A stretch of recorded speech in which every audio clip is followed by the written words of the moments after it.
Voilà, donc le mot épistémologie est un mot ambigu. Est un mot ambigu.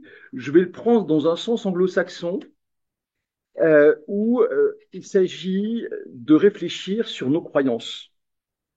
Il appartient à l'épistémologie d'apporter justement une expertise quant à la valeur de nos croyances. On a des croyances quand on fait de la science. On a des croyances quand on est en situation managériale. On a des croyances aussi dans la vie ordinaire. Euh, on peut avoir des croyances religieuses. Dans tous les cas de figure, eh bien, il peut y avoir une réflexion sur ces croyances et toutes les croyances ne se valent pas. Et ainsi, eh bien, je vous propose de regarder les croyances dans le cadre, eh bien, dans le cadre d'une situation de management, de leadership. Et je vais commencer en faisant référence à Kouz et Posner, où il est question, en regardant les cas qui ont fonctionné, les leadership, les exemples de leadership qui ont bien fonctionné, bien marché, et bien de livrer un certain nombre de clés. Je voudrais m'arrêter sur la première qui consiste à montrer la voie à suivre. Montrer la voie à suivre, et pour cela, eh bien, il y a plusieurs choses que l'on peut faire, plusieurs outils disponibles. Par exemple, pour montrer la voie, il faut indiquer le comportement attendu. Il y a plusieurs façons de le faire, par des récits, par une discussion directe, etc. Il faut être cohérent entre les valeurs qu'on exprime et puis les actes que l'on pose. Ou encore, eh bien, il faut organiser des rituels, disent nos auteurs, remarquent nos auteurs, par exemple en organisant des cérémonies de reconnaissance. Et puis, et c'est surtout sur ce point-là, euh, ils disent que le leader, celui qui est en position de leadership, doit donner l'exemple. Il doit être un exemple dans sa manière d'être, de se comporter dans son environnement, il doit être un exemple. Ça, c'est extrêmement intéressant. C'est extrêmement intéressant pour l'épistémologue que je suis parce que quand on analyse comment fonctionne la science, comment se font les sciences, comment se constitue l'autorité d'un discours scientifique, eh bien, on comprend, notamment avec l'un des plus grands épistémologues contemporains, Thomas Kuhn, eh bien, on comprend que ça se fonde sur des paradigmes, paradigma en grec comme en latin d'ailleurs, ça veut dire exemple. C'est l'exemple qui va constituer en quelque sorte l'autorité. Et je trouve intéressant de retrouver alors cette notion d'exemple eh bien, en situation managériale. C'est-à-dire que finalement, ce que relèvent nos auteurs, c'est exactement ce qui se pratique en science. Mais donc à un niveau, il ne s'agit plus de personnes à ce moment-là, mais de textes. Les exemples, on les trouve dans les manuels de psychologie, de physique, etc., etc. Et nos auteurs ajoutent, comment dire, un dernier outil en quelque sorte pour montrer le chemin, le mode de procédé, eh bien la voie à suivre, eh bien c'est la transparence. Et c'est surtout sur ce point-là que j'aimerais travailler avec vous aujourd'hui. C'est-à-dire que cette transparence consiste dans le fait d'exprimer, donc langage, eh bien le processus de décision. Et ça, je crois que c'est extrêmement important. Je me rappelle encore tout récemment une collaboratrice qui ne comprenait pas. Donc, on est dans un système scolaire, universitaire. On avait donné des dates de rendu d'un mémoire, d'un mini-mémoire. On avait dit au départ, c'était la décision justement qu'on ne changerait pas la date. Ils avaient été avertis et puis on a fini par changer la date. Et là, la collaboratrice ne comprenait pas. Et de fait, comment dire, le management suppose de montrer eh bien, le processus de décision, de prise de décision, pour que les choses soient comprises, acceptées, euh, évidemment. Mais le problème, c'est que on, on disait en introduction et c'était David, que l'éthique est quand même engagée, que le management, c'est la science de la décision. Il faut ici être transparent, c'est-à-dire indiquer le processus de décision. C'est entendu, c'est évident. Le problème, c'est que il y a beaucoup de façons de concevoir un processus de décision. Et je voudrais aller plus loin encore. Il y a des conceptions qui sont incompatibles entre elles. C'est-à-dire qu'elles génèrent des dialogues de choix. Et je voudrais schématiser, bien sûr, tout ça. Quand je dis schématiser, c'est donner les grands paradigmes, les principaux paradigmes, les paradigmes qui sont dominants par rapport à la prise de décision, justement. Il a été question de Kant tout à l'heure. Évidemment, on peut pas ne pas faire mention de Kant, euh, qui est très influent, même si finalement ça apparaît au XVIIIe. En fait, le temps n'est jamais aboli, comme dit Pascal, comme dit pardon Bergson. Mais il y a d'autres approches. Au XIXe siècle apparaît cette approche conséquentialiste. Je crois qu'on a parlé de Rawls tout à l'heure. Voilà quelqu'un qui est plutôt dans une approche conséquentialiste qui est incompatible avec celle de Kant. Et puis, il y a d'autres approches autour de la notion, puisqu'on a beaucoup parlé grec ce matin, permettez-moi de continuer, de la notion d'arrêter, arrêter. Vous avez le terme ici en grec, c'est-à-dire, on, en français, on rend ça par vertu. Bon, faut dépoussiérer le mot, il faut clarifier le langage. En tout cas, Elisabeth Armstrong, qui est une philosophe majeure du XXe siècle, une disciple de Wittgenstein, euh, tout en étant inspirée principalement par Thomas d'Aquin, elle a ces deux sources d'inspiration profonde, dit, on est en 1958 dans un article célèbre, si on continue de concevoir la bonne décision de manière déontologique, c'est-à-dire comme Kant, ou de manière conséquentialiste, c'est-à-dire comme Bentham, eh bien, il faut arrêter de faire de l'éthique, il faut arrêter de prendre des décisions. Que pense Kant? Il pense finalement, je vais dire les choses très simplement, il pense que la bonne décision, c'est la décision qui suit un impératif catégorique, qui suit la consigne, le process, le protocole. Et sûrement pas la décision qui serait motivée par des émotions. L'impératif va même contre nos penchants et il faut jamais céder à nos penchants, à nos émotions. Bref, notre émotion ne doit pas être, notre sentiment, notre émotion ne doit pas être, comment dire, n'a pas de rôle en quelque sorte dans la prise de décision. Ça, c'est le modèle déontologique. Dans le modèle conséquentialiste, c'est tout l'inverse. Bentham fait remarquer que si nous agissons, c'est parce que nous avons des intérêts et des peurs, et que ce qui domine, ce sont les intérêts, et que par conséquent, il va falloir agir de telle sorte que les conséquences de nos décisions entraînent quelque chose d'effectivement intéressant.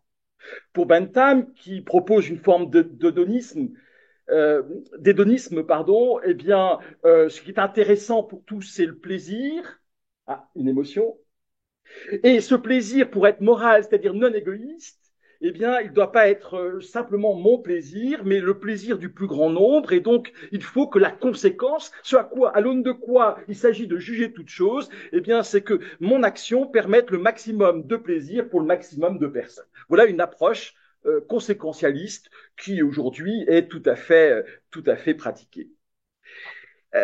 Dans un cas, l'émotion est négative, dans l'autre, elle est positive, mais dans aucun de ces deux cas, il est véritablement question, en quelque sorte, de faire un travail sur les émotions, c'est-à-dire de les disposer. Il s'agit de les suivre ou au contraire de les contester, enfin de s'y opposer, mais il n'est pas dans ces deux premiers cas de figure, déontologique et conséquentialiste, question de faire un travail sur les émotions pour en faire des forces. Et c'est la notion d'arrêté, c'est la notion de vertu que va développer Elisabeth Armstrong et qu'on va essayer de clarifier pour voir en quoi eh bien, une bonne disposition de nos émotions Et on est vraiment en écho avec ce qu'on a dit ce matin, hein, dans la première partie, et je situerai bien en quoi c'est très complémentaire. Eh bien, la bonne disposition de nos émotions, en quoi elle permet d'exercer l'autorité, vous voyez, de parler avec autorité.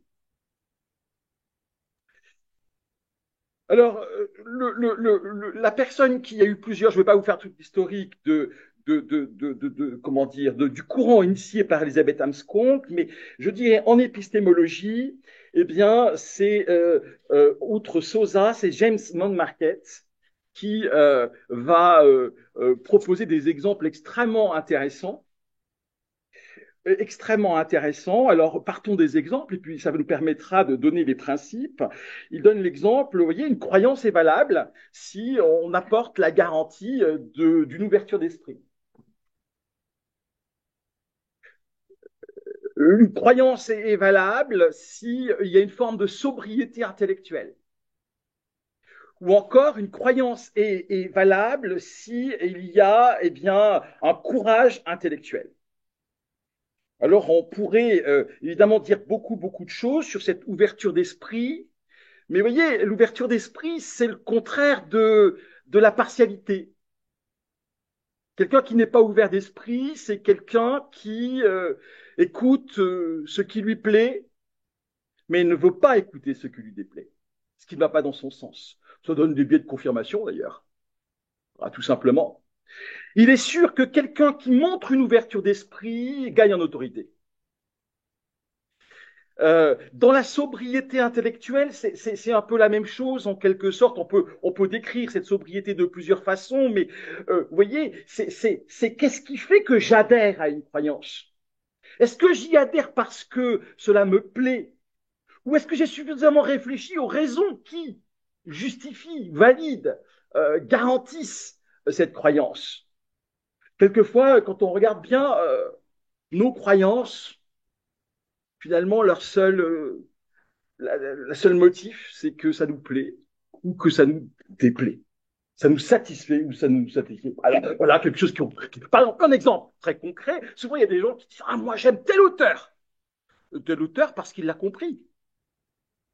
On n'aime pas en général ce qu'on n'a pas compris, ce qui est plus difficile à comprendre. Alors voilà, vous voyez, mais est-ce que c'est une bonne raison? Est-ce qu'un auteur, parce qu'il est plus immédiatement compréhensible, euh, comment dire, doit être est davantage convaincant. Ah, c'est pas, ou plutôt la croyance, vous voyez, que je vais avoir vis-à-vis de ce qu'il me propose sera davantage, comment dire, pertinente. C'est pas évident. C'est pas absolument évident, d'autant plus que moi, quand je pratique la philosophie, je crois que j'ai pas encore trouvé un seul auteur en philosophie, en tout cas, qui soit vraiment compréhensible. Je le dis très simplement. C'est bien le problème, une fois. Quelquefois, je dis à mes étudiants, si tu comprends, c'est que c'est pas ça. Je caricature, évidemment.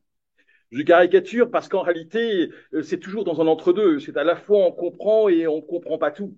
C'est ça qui est assez intéressant aussi. C'est que la situation, c'est qu'on n'a jamais parfaitement compris. Et c'est vrai dans toutes nos situations, y compris dans nos situations professionnelles. Vous voyez, il serait extrêmement téméraire que de penser qu'on a parfaitement compris une situation. Ben, c'est pareil pour un auteur. J'allais dire, un auteur est beaucoup plus facile à comprendre, même en philosophie, qu'une situation professionnelle. Et quelquefois, nous simplifions, comme d'ailleurs nous simplifions parfois les auteurs. Et à chaque fois, c'est quand même problématique. Donc, la sobriété, c'est cela. Et puis, le courage intellectuel, ça peut se prendre en plein de sens, mais le courage intellectuel, c'est aussi par exemple qu'on peut se tromper. Ça, quelquefois, il faut du courage. Ça demande un sacré courage, vous voyez, intellectuel. Voilà, ça remet pas tout en question. Quelquefois, il faut pouvoir accepter ça. Et c'est du courage. Et de fait, quelqu'un qui peut accepter de s'être trompé, eh bien, ça lui donne quand même une sacrée autorité. Ça lui donne quand même une sacrée autorité. Et donc, nous allons regarder plus précisément comment, eh bien, ces dispositions comment ces dispositions se retrouvent dans la prise de décision. Nous allons essayer de regarder les croyances, les différentes sortes de croyances, en quelque sorte, ou plutôt les différents facteurs qui entrent dans nos croyances, quand il s'agit de prendre une décision. Voilà ce qu'on va essayer de regarder. Et donc, je vais vraiment, donc, Elisabeth Amscon, qui est à l'origine de ce courant, s'inspire de Thomas d'Aquin, donc je vais à la source. Je vais directement à la source de cet auteur, et donc je vais dire des choses que ne dit pas Elisabeth Amscon. Je suis allé à la source, j'ai fait mon travail de philosophe, de vérification, etc., etc. Donc je vais à la source, et vous allez voir, c'est quand même très très intéressant. Alors Thomas d'Aquin, c'est un auteur qui n'est pas bien connu en fait, parce que vous savez qu'il est considéré comme l'un des 12 plus grands philosophes de tous les temps. On l'a trouvé à la Grecque, il a été, il y a quelques années, à l'agrégation de philosophie, mais trop souvent on le voit comme un théologien. Qu'il est par ailleurs, peut-être.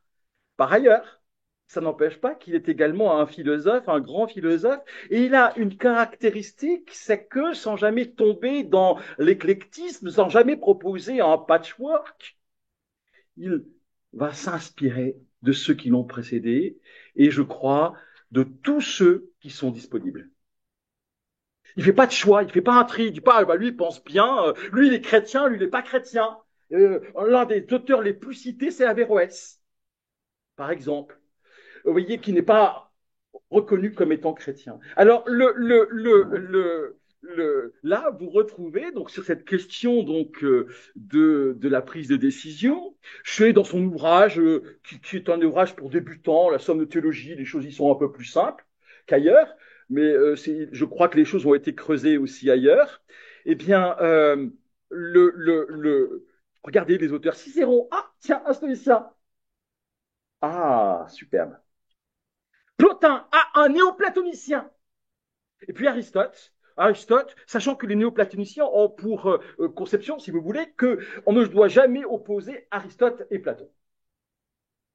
Donc vous voyez, ça c'est quand même quelque chose d'intéressant. Le philosophe, c'est pas quelqu'un qui est un partisan. C'est pas un militant. Il n'a pas de parti pris. Il écoute et il fait feu de tout bois. En tout cas, ce philosophe-là, c'est sa méthode. Pour moi, c'est ce qui le rend intéressant. Et que trouve-t-il chez ces auteurs? Eh bien, chez Cicéron, par rapport à la prise de décision, alors ça ne veut pas dire qu'il a bien lu l'auteur, il s'agit de ce qui était disponible à son époque. Vous voyez, l'histoire des idées, c'est quelque chose d'assez compliqué. Il n'avait pas à disposition exactement les mêmes ressources qui sont les nôtres aujourd'hui concernant ses prédécesseurs. Et donc, il repère chez Cicéron que dans l'exercice de la prudence, il y a deux facteurs extrêmement importants, la mémoire, l'intelligence. La mémoire, c'est par rapport au passé, dit-il, l'intelligence, c'est par rapport au présent. Le terme latin de l'intelligence équivalent, il l'appelle aussi sensus. Et je crois qu'on pourrait faire un lien avec l'expression de bon sens. Ça, c'est ce qu'il repère chez Cicéron, chez Plotin, par l'intermédiaire de Macrobe, mais ici, on ne veut pas faire d'érudition. Chez Plotin, eh bien, il repère beaucoup plus d'éléments. Alors, il y a la raison. La raison. Dans la prise de décision, il y a un facteur qui est la raison. C'est cette capacité, à partir des données, à déduire ou à induire quelque chose d'autre. À partir des données. Ça, c'est la raison. C'est le travail de la raison. Il y a donc l'intelligence, comme chez Cicéron. Il y a la circonspection, c'est-à-dire l'attention aux circonstances. Là, dans la prise de décision, dans quelle mesure on a bien pris en compte les différentes circonstances? Alors, on identifie toutes les circonstances possibles. Souvent, on en donne 7 types, pardon, sans que la liste soit nécessairement exhaustive. La prévoyance, c'est-à-dire être capable de faire en sorte que tout concourt au but ou à la finalité. Ici, c'est interchangeable pour l'instant. Et puis, l'écoute, voilà un autre facteur qui va être indispensable selon Plotin à la prise de décision, ou encore l'attention. L'attention, c'est-à-dire l'attention qui est attentive aux difficultés, aux menaces, pour ne pas dire aux obstacles, mais aux menaces, il y a possible, eh bien, il y a cette attention et c'est nécessaire dans l'exercice d'une décision. Et puis Aristote, bon, Aristote, le pauvre, il n'a qu'un élément, voilà, qui semble être apporté. C'est quand même un élément important, c'est la sagacité, une sorte de vivacité d'esprit à trouver la solution. Alors, quand on est philosophe, on ne se contente pas de, voilà, de prendre, en tout cas à la manière de Thomas d'Aquin, de prendre ici ou là quelques idées qui inspirent. Il s'agit de mettre en ordre. Voici la mise en ordre. Alors, je le dis sans fierté, je le dis parce qu'il faut le dire. Toutes mes images, sauf quand c'est indiqué, la source est indiquée, eh bien, c'est une intelligence générative qui les a produites. Je les ai demandées à une IA. Donc c'est le cas ici. Voilà, ça donne ce que ça donne. Ça soutient l'attention. Ça a au moins ce mérite-là. Parce que je ne sais pas s'il ressemblait à ça. Ça, j'en sais rien du tout. Rien du tout. Euh, alors, vous voyez, et c'est les couleurs qui le manifestent. D'abord, prendre en compte que ces différents facteurs, il y en a 8 au total, ces différents facteurs, ils sont au service de trois actes de la raison que vous connaissez. Il y a 3 phases dans la prise de décision. La phase de délibération, la phase où on arrête sa décision pour poser son jugement, et puis la phase d'exécution, de mise en œuvre, c'est l'art du commandement. Je pense que ce qui a été, en tout cas comment dire, dans la manière d'envisager les choses, ce qui a été dit dans la première intervention, correspond à la phase en rouge, art du commandement. Ça correspond à art de la mise en œuvre. Comment on met en œuvre la décision qui a été prise. Euh, nous allons regarder plutôt la phase en bleu, c'est-à-dire la phase de la délibération. On va s'attacher à ça. Il faudrait tout prendre, bien sûr, mais il faudrait me donner plus de temps pour cela. Donc, on va se concentrer sur la phase de délibération. Et là, il y a 2, en quelque sorte, types de facteurs. Il y a les facteurs qui apportent, enfin, qui donnent les premières connaissances, les premières connaissances disponibles. Et puis, il y a des facteurs qui nous permettent d'aller à la recherche de nouvelles informations, d'informations supplémentaires. Et donc, par rapport aux connaissances disponibles, soit elles concernent le passé et on retrouve la mémoire, soit elles concernent le présent et c'est l'intelligence. On disait tout à l'heure que le sage devait s'occuper du présent, ici et maintenant, et donc c'est l'intelligence dont parle en fait Cicéron, ce qu'en rapporte Thomas d'Aquin. Et puis par rapport à l'acquisition des connaissances, eh bien c'est soit par rapport à autrui, soit par rapport à soi-même. Voilà les 2 facteurs qui nous permettent d'acquérir plus d'informations, autrui, soi-même. De fait, il n'y a pas tellement d'autres possibilités. Il n'y avait pas d'IA à l'époque, mais ça serait presque mis dans la catégorie autrui. Enfin, il faudrait voir si c'est une 3e catégorie ou si c'est autrui. Il y aurait une question disputée. Quand c'est par autrui, eh bien, c'est l'écoute qui est le facteur. Et quand c'est par soi-même, eh bien, c'est cette fameuse sagacité dont on parlait tout à l'heure, cette capacité à trouver rapidement, promptement la solution. On va regarder uniquement ces 3, donc on va regarder 3 et demi, on va pouvoir dire, vraiment le rôle de la mémoire, le rôle de l'intelligence dans la prise de décision et le rôle, eh bien, de l'écoute. Voilà, on va se concentrer là-dessus. Sachant que ce n'est pas exhaustif, vous l'avez compris, mais mon objectif, eh bien, c'est de comprendre dans ces facteurs eh bien, la place des émotions, voilà, le rôle des émotions et finalement le rôle du discours. Voilà, alors Thomas d'Aquin ne connaissait pas les différents types de mémoire tels qu'on en parle aujourd'hui. Et quand tu parles de la mémoire, eh bien, finalement, on peut dire qu'il en parle de manière commune. C'est la mémoire. En fait, quand il parle de la mémoire, il en parle comme Cicéron en parle. Il va faire référence à Cicéron bien souvent. Et la mémoire, qu'est-ce que c'est? La mémoire, c'est vraiment donc la faculté qui nous permet de connaître ce qui s'est passé, ce qui est arrivé, qui n'est plus, mais qui a été présent. C'est pas la même chose que l'imagination, vous voyez, où là, je suis dans un possible, etc. Il y a quelque chose de précieux, d'important et, comment dire, d'indispensable avec la mémoire. Et comprenez, cette mémoire, c'est une mémoire de ce que j'ai vécu, de ce que nous avons vécu. C'est pas la mémoire de la guerre que je n'ai pas vécue, ou je ferai mémoire. Je peux rien faire, je ne peux pas faire mémoire au sens de cette mémoire-là. Parce que la mémoire dont il est question, c'est vraiment le souvenir de ce qui a été.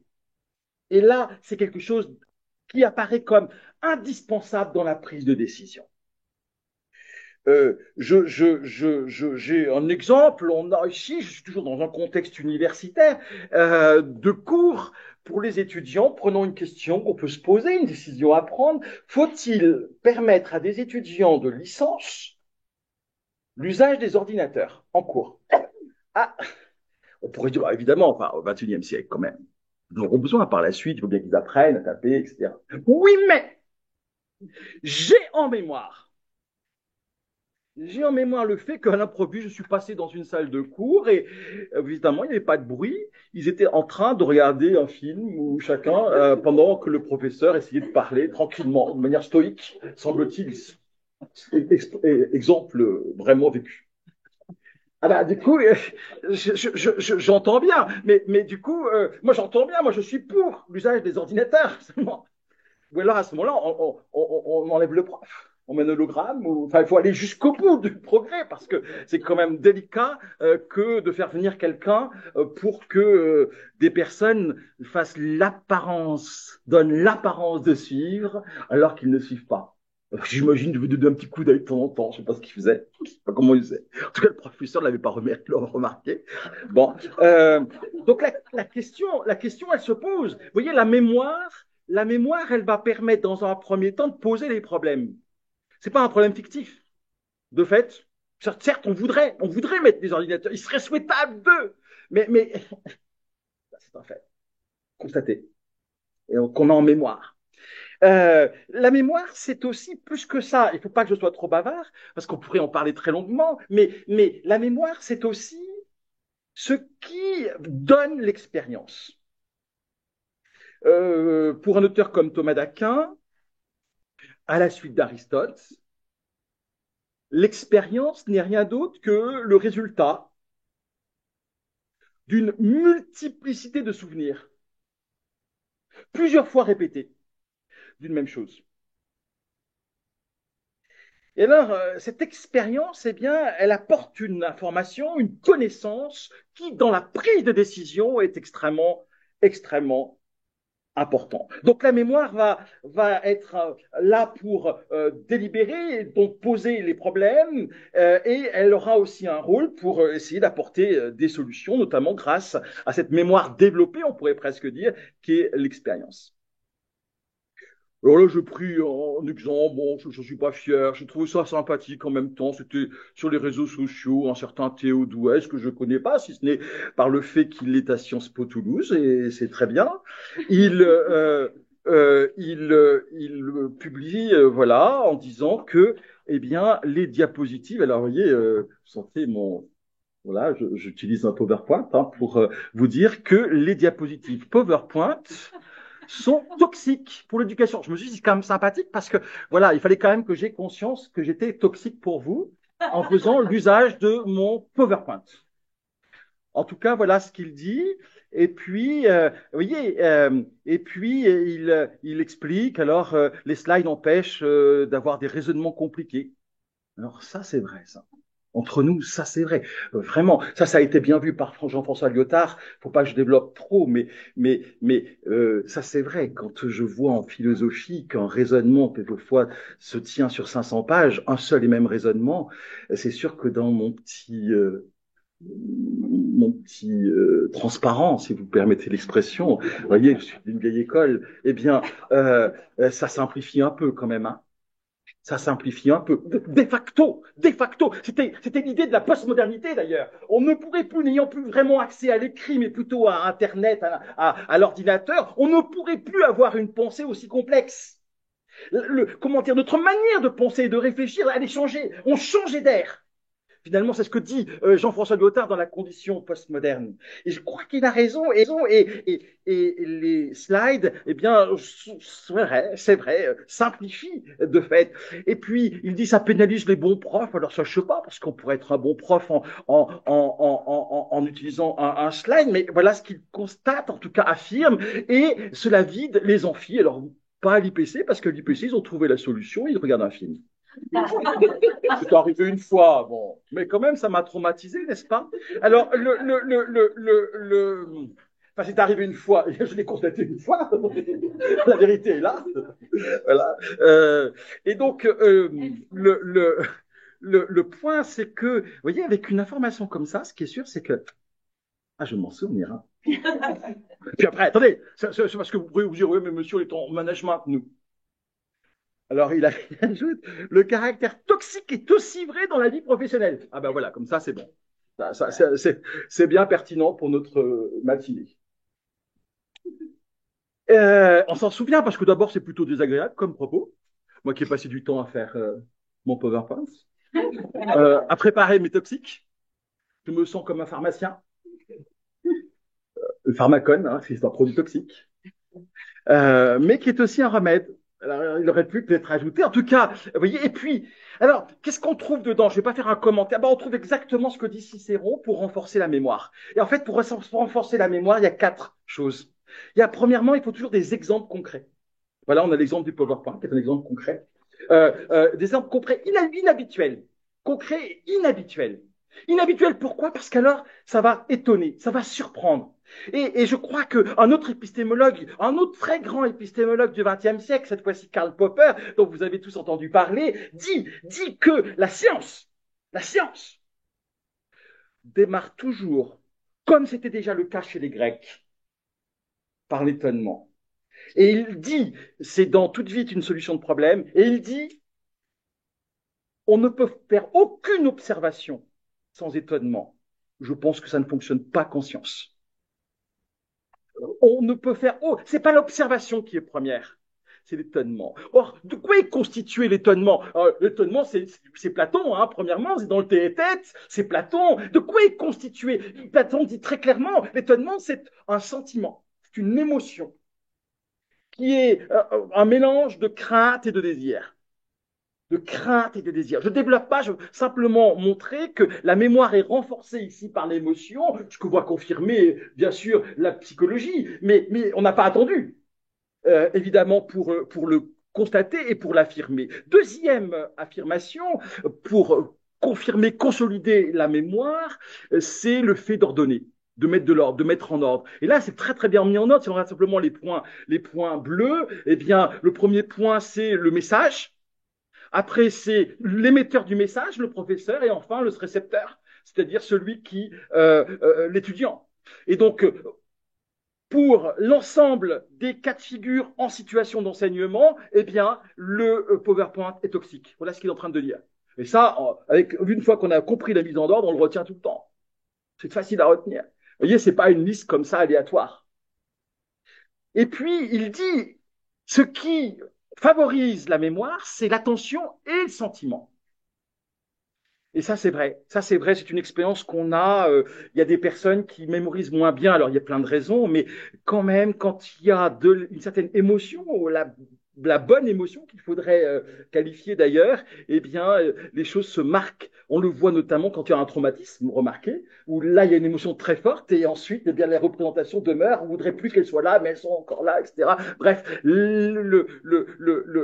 l'émotion renforce évidemment la mémoire. Et puis enfin, bah, c'est l'assiduité des pensées, le fait d'y repenser souvent, de revenir voilà, à ce qu'on a vécu, eh bien, permet de renforcer aussi la mémoire. Mais remarquez que quand on revient à ce qu'on a vécu, eh bien, on a plus d'expérience et alors on peut avoir d'autres émotions. On peut avoir des émotions comme le désespoir, parce qu'on a vu beaucoup d'échecs, par exemple, et alors on est dans le désespoir, etc. Je ne vais pas développer toutes les émotions possibles, mais je voudrais vous montrer que avec la mémoire et avec le renforcement de la mémoire, il y a des émotions. Il y a des émotions, tout ça est extrêmement lié aux émotions, d'où finalement, pour nos épistémologues contemporains, la nécessité d'une disposition, d'une bonne disposition de ces émotions, et donc d'une vertu arrêtée en grec. Et le terme qu'on utilise aujourd'hui en épistémologie, c'est le terme de curiosité épistémique. Il y a, vous voyez, la vertu est un juste milieu entre plusieurs écueils, deux écueils. D'abord la négligence, le fait de ne pas, comment dire, de négliger en quelque sorte, eh bien, l'expérience. Ou autre écueil, la curiosité malsaine. Il y a des choses qu'il faut oublier, pas nécessairement prendre en compte en tout cas.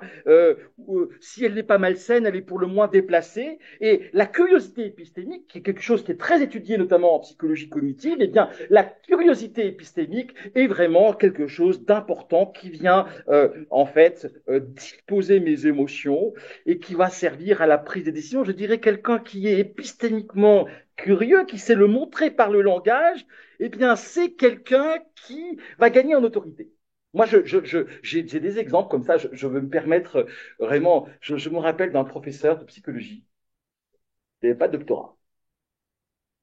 Il avait l'équivalent d'un master et c'était pas ça à l'époque, mais très bien. Je ne veux pas donner plus de détails pour pas l'identifier. Et les professeurs d'université, les professeurs d'université, les chercheurs, etc., avaient une haute admiration de lui et aimaient venir discuter avec lui. Il avait clairement une autorité. Et ce que j'ai repéré, ce qui le distinguait de, par exemple, quelqu'un qui avait fait un postdoc, qui était HDR, etc., c'est qu'il avait une large culture, un grand désir de savoir, pas simplement dans son domaine, un grand désir de savoir.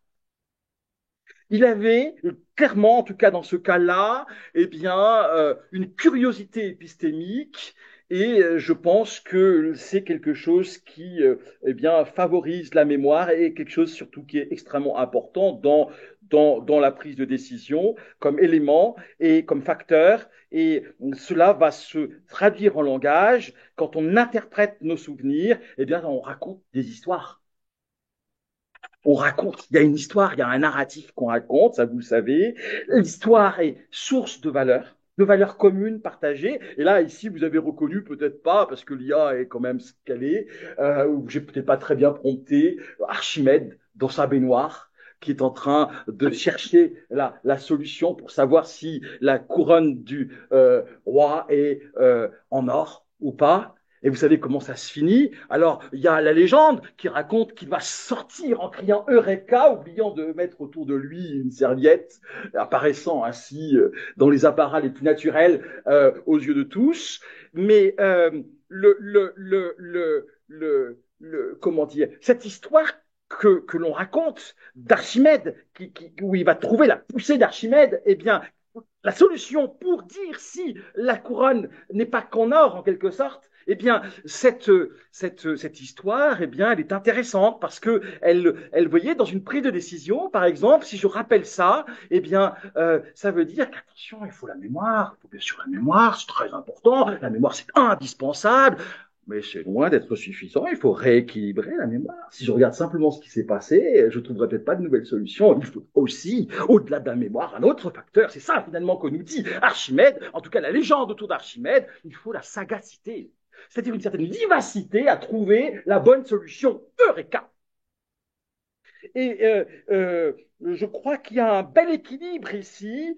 Et donc, qu'il faut raconter, il faut montrer qu'on s'appuie à la fois sur le souvenir, à la fois sur une solution innovante. Quelquefois, vous le savez, quand c'est trop innovant, eh bien, quand c'est trop innovant, eh bien, on n'est pas suivi, on n'est pas compris.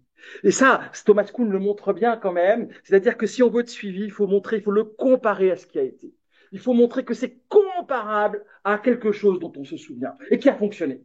Alors à ce moment-là, on va gagner en autorité. Mais si vous montrez simplement c'est super innovant, super solution, eh bien, bien souvent, ça va entraîner de l'incrédulité. Donc, à la fois mémoire et sagacité, bien sûr, la mémoire est importante, mais à condition qu'elle soit rééquilibrée par la sagacité. Et la sagacité va fonctionner à condition qu'elle soit rééquilibrée par la mémoire.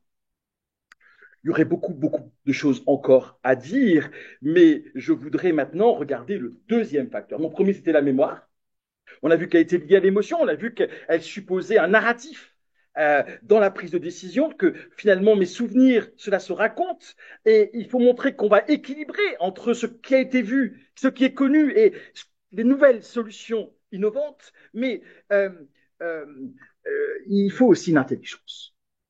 Alors on va retrouver Telos et Scopos de tout à l'heure, parce que finalement, qu'est-ce que c'est que l'intelligence? C'est la perception, ça a été dit tout à l'heure, des finalités. Alors pour l'instant, en tout cas, dans le langage de Thomas d'Aquin, il ne distingue pas, évidemment, il n'est pas grec, il ne connaît pas le grec. Scopos et Télos, mais c'est de la même chose. Je crois qu'on peut. Il distingue la finalité, on va dire, universelle et la finalité particulière. Ce qu'on a appelé avec Michael tout à l'heure, finalité, c'est la finalité universelle, qu'il faut distinguer d'une finalité particulière, Scopos, du but.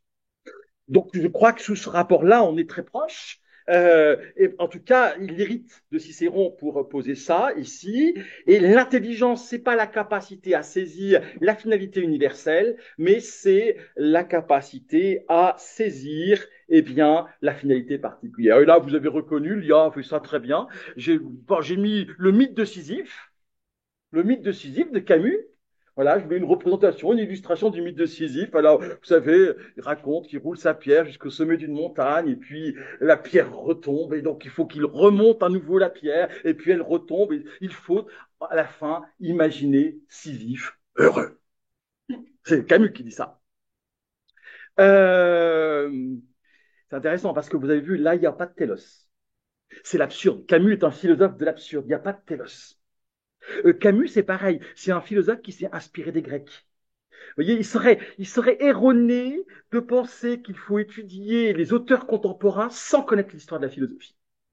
Il faut en permanence s'inspirer. En fait, les auteurs contemporains sont les héritiers de tout un ensemble de traditions. Et en fait, il faut, pour bien comprendre les auteurs contemporains aussi, eh bien, connaître ces traditions, au moins un peu. Et Camus, vraiment, est un héritier. Il nie l'existence d'un télos. Il n'y a pas de fin, tout est absurde finalement, notons-le quand même. Je ne sais pas ce que répondrait Michael, mais ça finit quand même par la mort. Ça finit par la mort. Alors, c'est sans doute l'ordre du monde, mais pour Camus, eh bien, il ne pourra jamais que se révolter, dit Camus, devant la mort d'un innocent. Vous savez, c'est dans La Peste, c'est le docteur Rieux qui représente la pensée de Camus. Et quand même, comment accepter qu'il y ait la mort d'un innocent? Alors, il n'est pas stoïcien, ça c'est certain. Hein. Il n'est pas stoïcien, mais et donc il nie simplement le but général. En revanche, il y a un objectif particulier. Il y a un objectif particulier, bah ici c'est rouler sa pierre. J'aurais presque envie de dire rouler sa bosse, parce que je pense que ici on a l'exemple du travail en fait. C'est vraiment l'idée de Camus. Hein. Il dit, Camus, l'essentiel, donc il met ça dans la bouche du docteur Rieux, il s'agit de soigner de la peste, l'essentiel est de bien faire son métier. Il sait bien que la peste reviendra, mais l'essentiel, c'est le but. Donc c'est l'inverse presque de ce qui a été dit ce matin.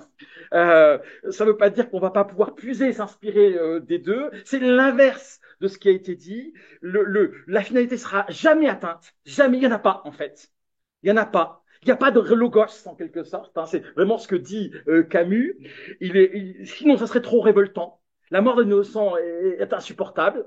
Et par contre, il y a des buts. Et alors, le fait d'atteindre ces buts, de bien faire son métier, nous dit Camus, eh bien, nous suffit pour imaginer une personne heureuse. C'est donc, vous voyez, l'intelligence. Mais vous voyez, avoir l'intelligence du but. J'ai commencé tout à l'heure en disant on avait choisi à un moment donné de changer le délai de remise d'un mini-mémoire. La personne, en fait, ne comprenait pas, n'avait pas l'intelligence qui était indispensable pour la prise de décision. L'intelligence, finalement, qu'est-ce que ça donne? Que ce soit le but particulier ou le but général, qu'est-ce que ça donne? Je vais le dire en termes contemporains, ça donne la vision. Le but, c'est ce qui donne la vision. Si j'ai pas le but, j'ai pas la vision. Si j'ai pas le but, la fin particulière ou la fin générale, j'ai pas la vision. Et si j'ai pas la vision, il y a une incompréhension. Je peux pas accepter une décision sans vision. Et il faut alors, pour faire autorité, eh bien, exprimer cette vision et pas que l'exprimer, parce qu'un but, eh bien, c'est pas une fin, en tout cas, tel que c'est proposé par Thomas d'Aquin, eh bien, c'est pas quelque chose simplement d'intellectuel. La fin est liée à une émotion, à un affect. La fin, c'est à quoi la reconnaît-on? Eh bien, elle attire, on la désire. Il y a une émotion qui consiste dans le désir. La fin, c'est ce qui se laisse désirer. C'est ce qui génère le désir, en fait. Vous voyez, c'est un but, mais c'est pas simplement un but au sens du terme d'une action. C'est un but au sens de ce en vue de quoi. Ce qui est désirable, on pourrait dire appétible, si on prenait un mot qui, évidemment, n'a pas beaucoup de sens dans notre langage, mais qui traduirait bien le latin. Euh, et le problème, c'est que par rapport à la fin, et comprenez-moi, c'est vraiment problématique, c'est-à-dire que il y a des gens qui sont des obsédés. Oh, voilà, vous avez un obsédé, j'ai demandé l'avare de Molière. Voilà, un obsédé devant vous. Son seul but, c'est l'argent. Il est obsédé par l'argent. C'est l'obsession de l'argent, c'est l'avarice. Il est obsédé par l'argent, et donc il a cette fin, là, il n'y a que cette fin qui compte, et tout tourne autour de cette fin en particulier, donc, est devenue même une fin en général qui est très problématique en soi. C'est ce qui fait que son comportement n'est pas vertueux, mais vicieux profondément. Voilà, ça se voit dans son regard, ici, voilà, et dans sa posture. Et y a donc, c'est ce qu'on appelle en épistémologie des vertus, l'obsession intellectuelle. Et il y a vraiment des obsédés intellectuels. C'est pas qu'une question sexuelle. Il y a des obsédés intellectuels. Ils n'ont qu'une idée. Alors ça fait les idéologues, en fait, en général. Ça prend un autre nom, si vous voulez, c'est l'idéologie. Là, ça. Plus que ça.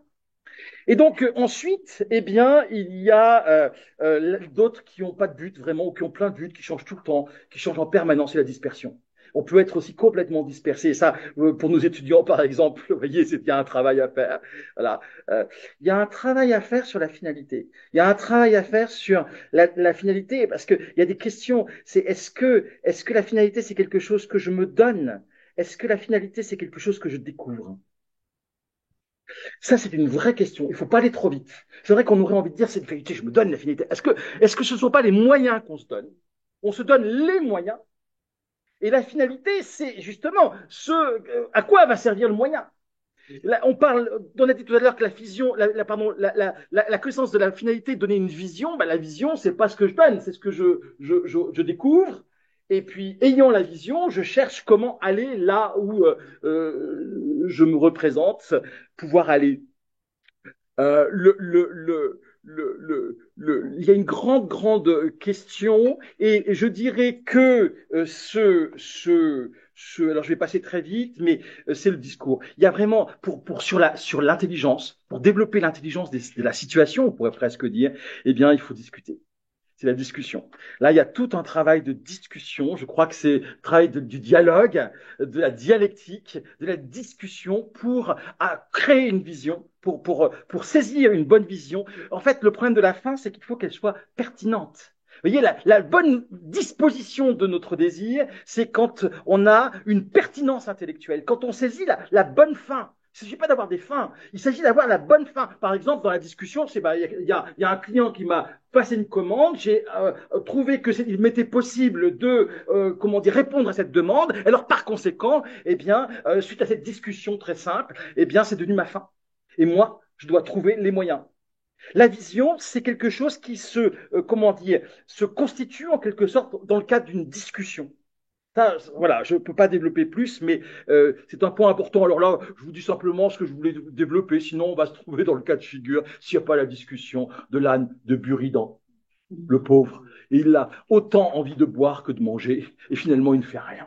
Voilà. C'est vraiment, il faut arriver à découvrir ses préférences en quelque sorte, et je crois qu'il y a un rôle du langage pour cela. Enfin, j'ai une minute, j'imagine, mais le dernier facteur tellement important, c'est le plus important en fait que je voulais vous livrer, mais peut-être qu'il y aura une question qui me dira, mais qui dira, mais que vouliez-vous dire concernant l'écoute, n'est-ce pas?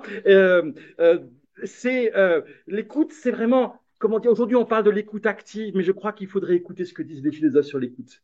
Je crois qu'on a quelque chose à dire d'incroyable. Je crois qu'il y a dans ces auteurs médiévaux ou anciens des choses incroyables sur l'écoute. D'abord, l'écoute, c'est une attitude qui n'est pas simplement psychologique. C'est une attitude système, voilà, c'est niveau 2. C'est profondément, écouter, c'est être profondément intelligent. Ça suppose d'être profondément intelligent. Ça suppose, vous voyez, de poser un jugement. Celui qui écoute et juge. Il doit juger. Celui qui écoute, c'est pas simplement celui qui entend et qui prend des notes. Il ne l'écoute pas. Celui qui écoute a un jugement. Mais quel jugement? Eh bien, en fait, dans l'ordre de l'écoute, eh bien, il prend trois directions. On le trouve chez Thomas, mais Thomas, encore une fois, n'a fait que cueillir dans l'histoire de ses prédécesseurs. Eh bien, on trouve trois choses que je vais au moins nommer, si je peux les expliquer. Il y a la bienveillance. Il faut comprendre pourquoi ce que l'autre dit est bien. Nous, spontanément, on dévalorise, on dit ah non, mais non, il doit se tromper. Celui qui ne pense pas comme moi, bah, je vois à peine que je l'écoute. Et puis finalement, on se dit ah, je l'ai déjà entendu, je sais ce qu'il va dire. Si je me dis ça, je ne peux pas écouter. La condition pour écouter, c'est de comprendre, j'ai bien dit, que dans ce que l'autre va dire, même si c'est une erreur, il y a quelque chose d'intéressant. Même si c'est superficiel, il y a quelque chose d'intéressant. On le sait bien, il n'y a pas de questions mauvaises. Il n'y a que de mauvaises réponses. Mais il n'y a pas de mauvaises questions. Et la question, c'est quelque chose qui doit donner lieu à l'écoute. Et deuxième compréhension, c'est la compréhension de, comment dire, c'est la compréhension de, quand on a une position, des positions qui sont opposées, très souvent, on ne parle pas de la même chose. On n'est pas dans le même registre, on n'est pas dans la même perspective. C'est la perception, la compréhension du fait qu'on n'est pas sous le même rapport, qu'il n'y a pas de contradiction, que la contradiction est bien souvent qu'apparente, de vraies contradictions. Arriver à dire qu'il y a une vraie contradiction, c'est très rare. Quand on demande aux étudiants d'en trouver, ils ont du mal. On peut demander à même chef de bien qui suit les étudiants dans ce sens-là, ils ont du mal à trouver de vraies contradictions. Souvent, c'est simplement, on dit quelque chose de différent. Ouais, mais quelque chose de différent, c'est complémentaire, c'est pas contradictoire. C'est pas la même chose. Et donc, dans l'écoute, il faut être capable de repositionner ce qu'on entend dans un ensemble. Voyez, plutôt que vous voyez, c'est j'aime pas. Voyez, non, le pouce levé, le pouce baissé. Non, oui, quelle place ça pourrait avoir? Où est-ce que ça pourrait s'intégrer? Sans pour autant être dans l'éclectisme. Je suis pas en train de dire qu'il n'y a pas d'erreur. Mais une erreur, c'est magnifique, une erreur. Une erreur, c'est quelque chose qui me montre en creux une vérité, quelque chose de positif. C'est extrêmement intéressant, l'erreur. Et donc l'écoute va devoir cette compréhension, eh bien c'est ce qu'il appelle la docilité. Et puis enfin il y a l'attention, et ça c'est très important. Je terminerai là-dessus. L'attention, il faut être attentif pour écouter. Il faut être attentif, c'est-à-dire, eh bien il faut absolument être capable de dire les problèmes, de les nommer. Je dis souvent, un problème n'est pas un problème, ou tout moins, lorsqu'il est bien posé, comme le disait magnifiquement Bergson, il est déjà à moitié résolu. Un problème, il faut le dire. Il faut le dire. S'il y a un problème, il faut le dire. C'est pas grave, il faut le dire.